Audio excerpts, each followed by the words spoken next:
The walls aren't quite tumbling down, but parents repainted a lot of the school over the summer.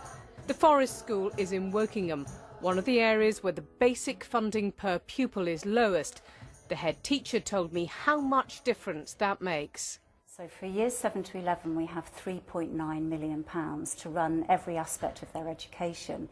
Now that compares to £5.9 million in a similar sized school in a different authority. So we are £2 million short.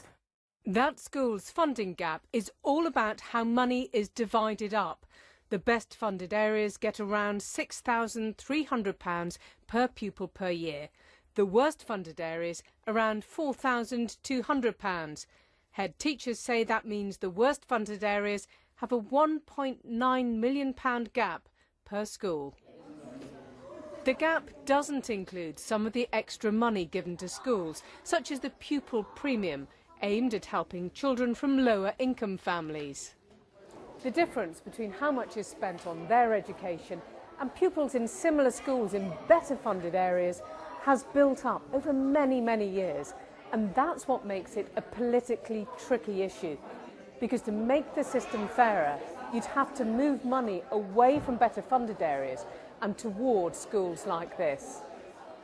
So this is about the towns and counties of England arguing the inner cities have gradually taken more than their fair share, and the gap, not in extra money but basic funding, has got wider.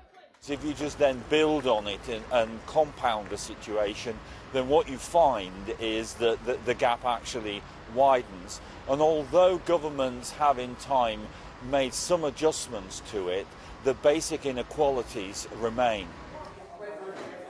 There is a small injection of extra cash next year, £390 million to the least fairly funded areas, less than 1% of spending on schools.